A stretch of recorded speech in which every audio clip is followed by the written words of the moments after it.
நாமக்கல் மாவட்டம் எருமப்பட்டி அப்படின்ற கிராமத்துல அரசினர் ஆண்கள் மேல்நிலை பள்ளியில 10ஆம் வகுப்பு படிச்சுட்டு வரக்கூடிய மாணவர் தான் விஜய். இவர் புதுசா நாமக்கல் மாவட்ட ஆட்சியரா பொறுப்பேற்றுக் கொண்ட துர்காமூர்த்தி அவர்களுக்கு ஒரு கடிதம் ஒண்ணு எழுதியிருக்காரு. அந்த லெட்டர்ல விஜய் என்ன எழுதியிருக்காருன்னா, நீங்க ரொம்ப எளிமையான குடும்பத்திலிருந்து மாவட்ட ஆட்சியர் பணிக்கு ரொம்ப கஷ்டப்பட்டு உழைச்சு வந்தீங்க அப்படிங்கறத நான் தெரிஞ்சுக்கிட்டேன். அதனால நீங்க எங்களுடைய ஸ்கூலுக்கு வரணும். மழைக்காக காத்திருக்கும் பயிர்களை போல உங்களுடைய வருகைக்காக காத்திருக்கோம் அப்படின்னு ஒரு கோரிக்கை லெட்டரை ஒண்ணு அனுப்பி இருந்திருக்காரு. மாணவர் விஜயுடைய இந்த லெட்டரை படிச்ச மாவட்ட ஆட்சியர் உடனடியா எருமப்பட்டி அரசு பள்ளிக்கு வருகை தந்து மாணவர் விஜய பாராட்டி பரிசு கொடுத்திருக்காங்க.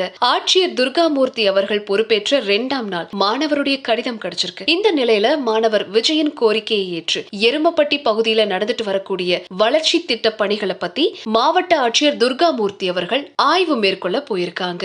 அப்போதான் தனக்கு கடிதம் எழுதிய மாணவனுடைய ஞாபகம் வரவே எருமப்பட்டியில இருக்கிற அரசு ஆண்கள் மேல்நிலைக்கு பள்ளிக்கு போய் அந்த மாணவனின் வகுப்பறையில நுழைஞ்ச ஆட்சியர் துர்காமூர்த்தி, யாருப்பா அந்த விஜய் அப்படின்னு கேட்க, எப்படி என்ன பத்தி தகவல் தெரியும் அப்படின்னு கேட்டிருக்காங்க. சோ உடனடியா மாணவர் விஜய் வாட்ஸ்அப் மூலமா தான் மேம் எனக்கு இந்த தகவல் வந்துச்சு அப்படின்னு சொல்லியிருக்காரு. அது மட்டும் இல்லாம மாணவர் விஜய் கலெக்டருக்கு எழுதிய லெட்டரை எல்லா மாணவர்கள் மத்தியிலையும் படிச்சு காட்டியிருக்காங்க.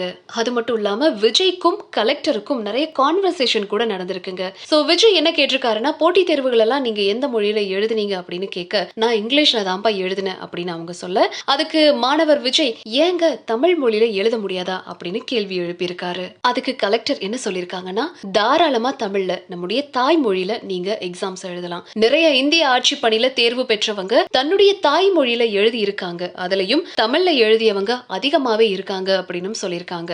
மேலும் அவங்களுடைய சொந்த அனுபவங்களையும் அவங்க எப்படி ஆட்சியரா வந்தாங்க அப்படிங்கறத பத்தியும் மாணவர்களிடையே நடந்த கலந்துரையாடல ஷேர் பண்ணிருக்காங்க.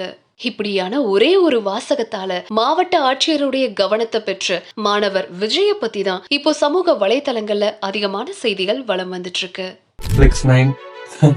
உங்க கையால ஓபன் பண்ணுங்க. ஃபிளிக்ஸ் 9 ஓடிடிக்கு வந்து என்னுடைய நெஞ்சார்ந்த வாழ்த்துக்கள். நல்லா ஓட்டும், நல்ல படங்கள் பெரிய லெவலில் ஓட்டும். நான் வாழ்த்து. தேங்க்ஸ்.